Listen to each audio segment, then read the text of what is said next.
good evening, Good evening. Patrick, and everyone who is watching and who will be tuning in to Happy Music Live. I was, of course, all over your Instagram and just watching all of your covers Yeah, and thought it was super cool. So I wanted to just, like, while we're waiting for a few more people to join, just want to play a little bit. yeah. Or if you want to like hop on my, if you want to hop on my Spotify, you can do that too. Yes, yes, we could definitely hop on your Spotify. I just already had this queued up, so Yeah, can you hear absolutely. it? Yeah, a little bit. Yeah.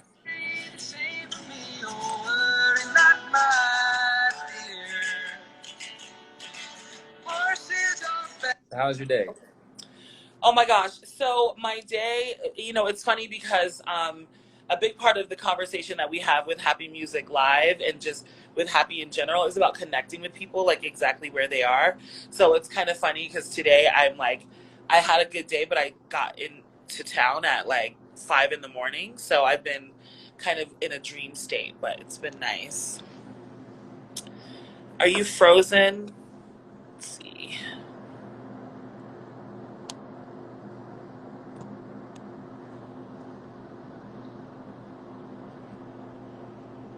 Did we lose Patrick?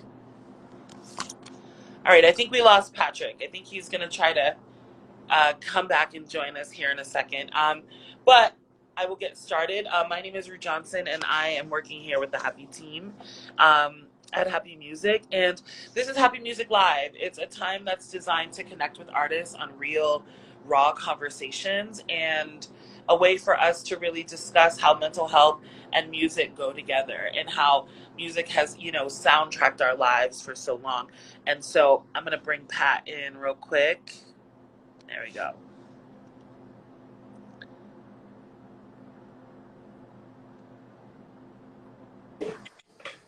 Hi there. Sorry about that. That's okay. That's okay. You're back. Um, I was just kind of giving the viewers a little bit of an overview, and what I was saying before we cut off is that a big part of this is just meeting people exactly where they are and connecting with them on a real raw level. So when you asked how my day was, I'm like, it was totally fine, but I got into town at 5 in the morning, so I've been in a little Yeah, bit of a state all day. of course. I totally get that. Yeah, absolutely. And so I want to just kind of start off by having you tell me a little bit about who you are, and who you are as an artist, and who you are as a creative, and then we'll jump into I think some other things that will be a little deeper later. Yeah, absolutely. So originally, I'm from West Palm Beach, Florida. Wellington is it's called the Village of Wellington, right outside of West Palm Beach.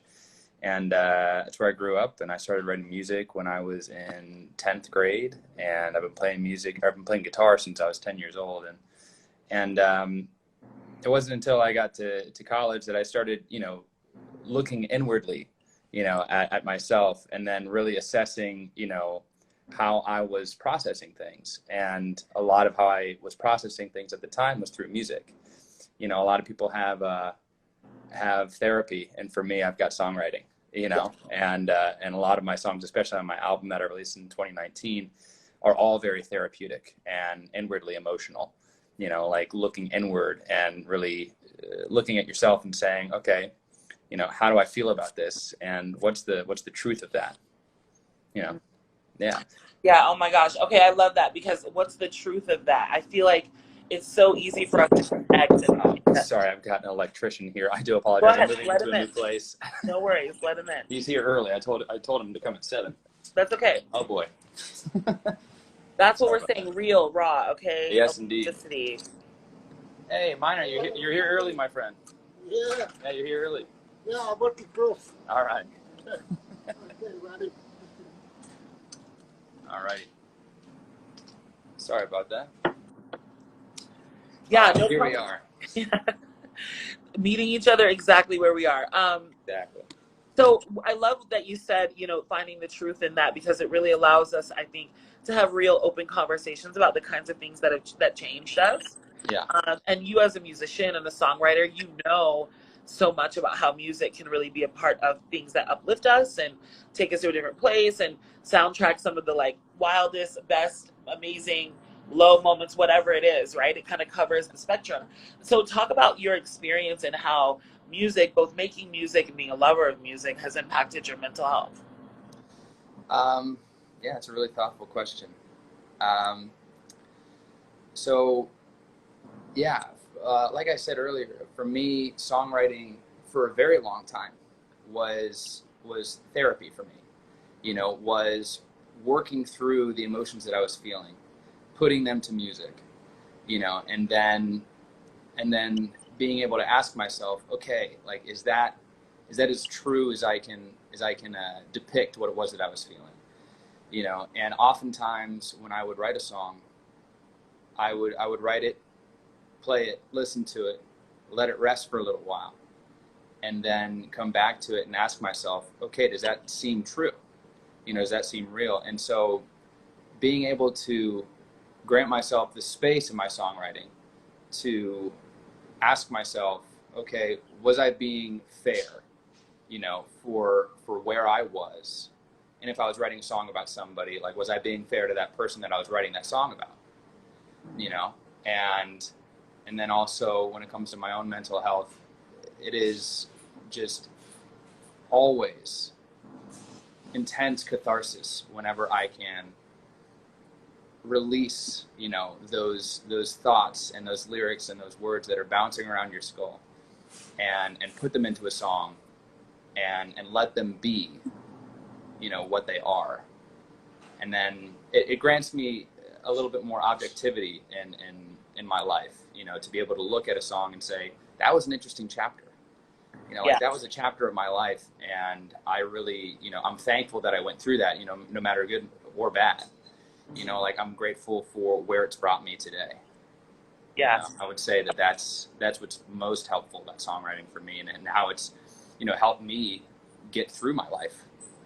Yeah, and it almost like creates these like time capsules of your life. It's Yeah. like, oh, I wrote that song when I was, in college, or I wrote that song when I was like, like you said about another person, or Yeah. a time in your life. And I think that's why it brings up such visceral memories. Sometimes you hear a song and it just takes you like Yeah. all the way back. And I think one thing that's really interesting, on your Instagram, and those who follow Patrick on Instagram will know this, but you cover a lot of songs. Yeah. And you do it in really interesting ways, because I feel like what's really cool is that you can just kind of pick up a guitar and make your own feeling out of a song that already exists, right? So how do you know that a song touches you in a real way and just prepares you? You're like, this is what, I want to, cover Mumford and Sons or whatever. Yeah. It's for me, it's always like when you can't get the song out of your head, like it's when it's stuck in there, and when it just I don't post, very frequently. I'm not like somebody who will, post every Monday because like I'm on a schedule. Right. Like for me, it's exactly like you said. Like it's got to touch you, and it's got to, again, feel truthful, and you also want to be able to do it in such a way that feels creative and feels fun and feels fresh, and yeah, it definitely, the lyrics a lot of the time have to move you. A lot of the songs that I post on Instagram as covers are songs that have meant a lot to me in my life. There's a cover that I did of a Pokey Lafarge song that was one of the songs that I shared with my now fiance when we first started dating, and I shared that, and then, like, seeing Pokey respond to it, like in the comments, I was like, that's just incredible, because I shared very in depth, like, what the song meant, and how it is sort of a, the beginning of a bookend to the newest and longest, chapter of my life coming up here. I'm getting married in October, and yeah, it's just, there are just very special songs out there. And yeah, when I choose to post something, it's usually because like I feel moved to do so. Again, feeling I'm being truthful to myself, and not just doing a post because I want to do a post, but being like, this was interesting, and I found something special here. Yeah, I mean, you're a natural musician. I think you are a natural. It seems like you have a really natural connection to the work that you do and how you show up. And so for someone like you who just seems to kind of keep it so real, it seems like it would be difficult to kind of hide when things aren't good, right? Or Yeah.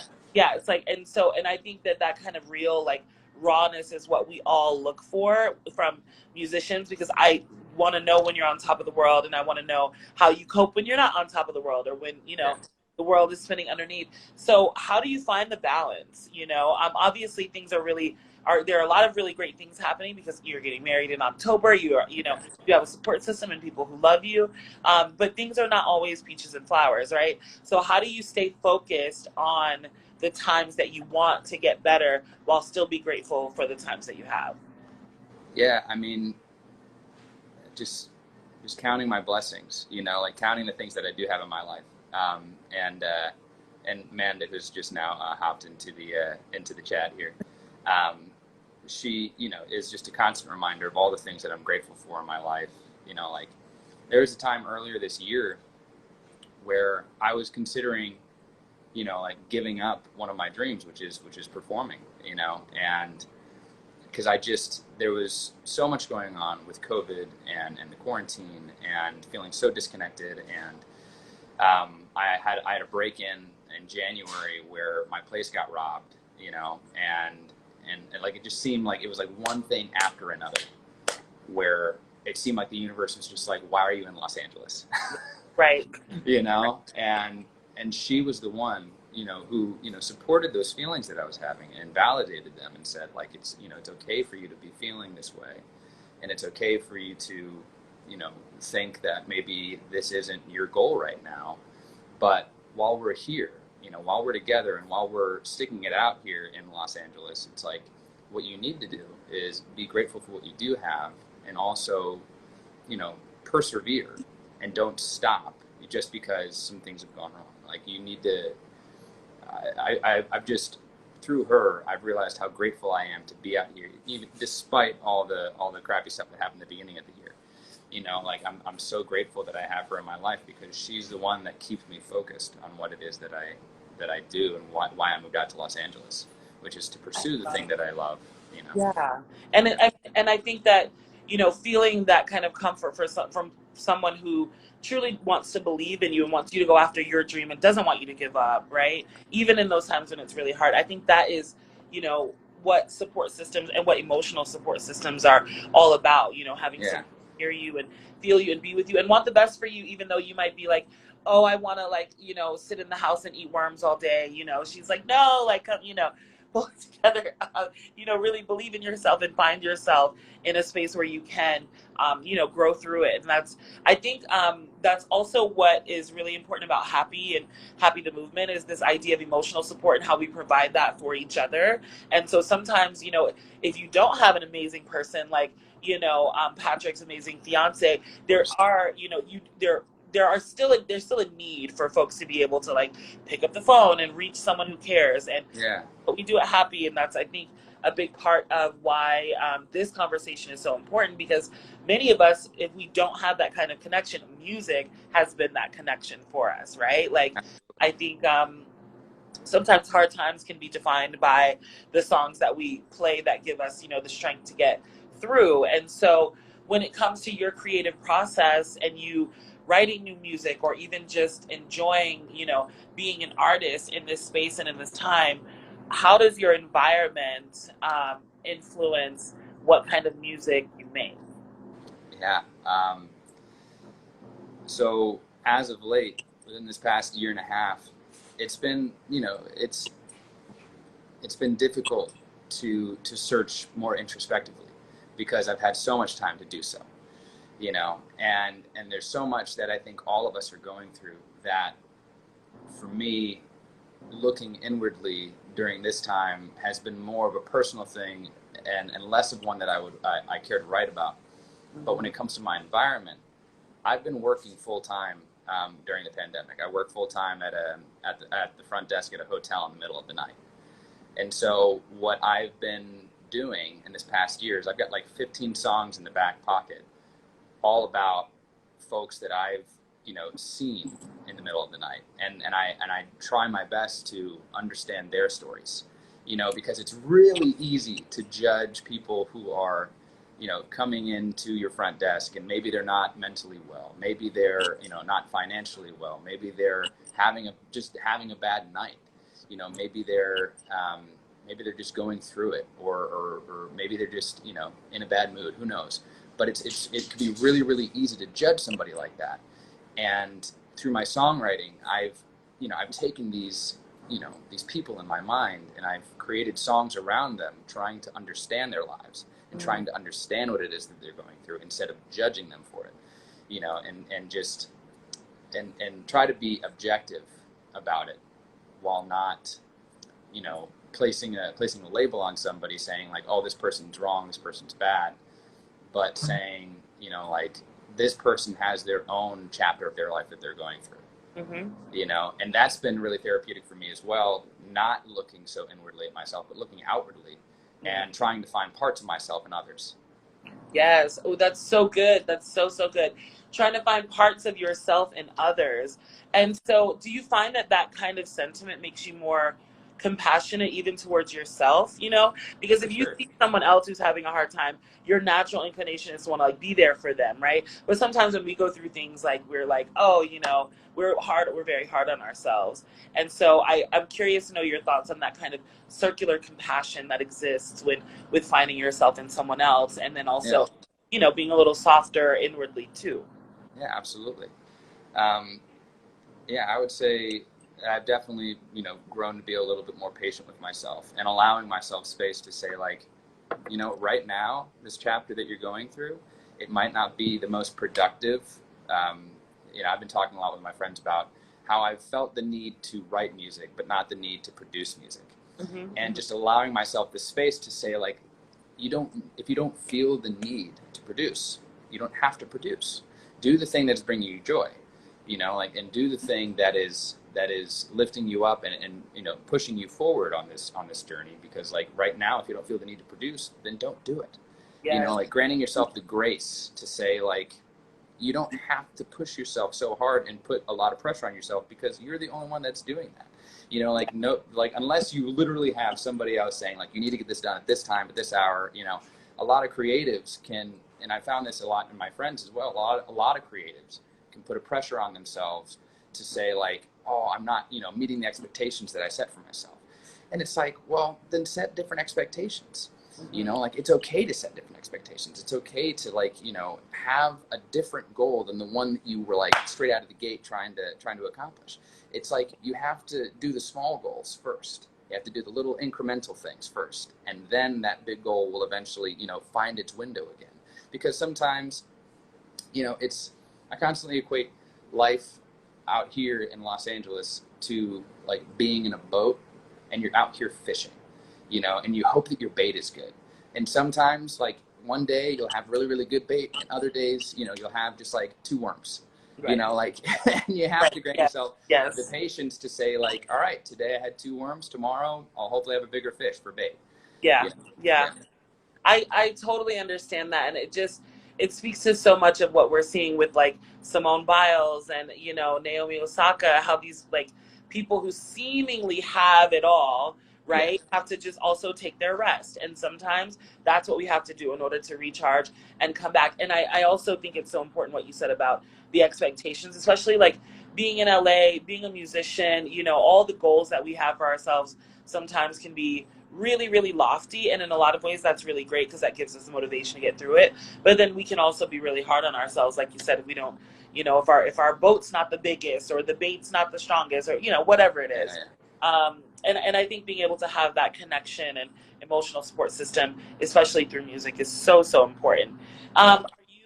So you're writing and making music, but you don't have any plans to release music anytime soon? Not this time, no. Like I said, I'm just really focused on writing, and when that itch comes to produce again, then I'll be going at it full force. But for right now, it's just sitting down with my guitar and, trying to tell these stories. That's really it. I love that. And you're getting married in October, so life is changing. Exactly. Yeah, my priorities are shifted from where they were, before the pandemic. It's like, before the pandemic, my goal was to be doing, like, house tours around Florida. Like, I had, like, contacted so many of my friends and was like, hey, like, I'm going to be coming into your living room and asking you to bring a whole bunch of people into your living room to play shows in 2020. Right. Oh my gosh. And then, of course, everything happened, and, like, all of that, just, got put in the can, which is totally fine. You No, know, the and universe now was my like, we've got a better idea for you. Yeah. and now my priorities are the wedding and getting this apartment set up and making sure that, you know, this starts to feel like a home. You know, it's base needs first. I always say that. You know, like sometimes people can try to put their creative goals ahead of their base needs, and it's like if your base needs aren't being met, like, you know, home, shelter, you know, food, water, like you need to handle that first and then Yes. go from there. Yeah. 100%. Your energy is so contagious and so nice, and you have such a vibrant personality, and I feel like that is the kind of, those are the kind of musicians that people gravitate towards, and I feel like whatever you put your mind to, I know it's just going to be full of light. So thank you so much for taking the time Oh, this is to hang lovely. with us today. And then we'll be in touch. To everyone who's watching or who will be watching, please follow Happy Music. Please follow Patrick. You'll be able to all receive your first call for free, your first kind of talk therapy with some of our amazing support givers. So we'll make sure that we have all that information out there. And Patrick, I look forward to continuing to follow what you do. Congratulations on the wedding. Please, Thank you. tag us in all the photos. I will, yeah. Good. You got it. Awesome. Thank you so much. This is lovely. Thank you so much. God bless. Thank you. Bye. Bye-bye.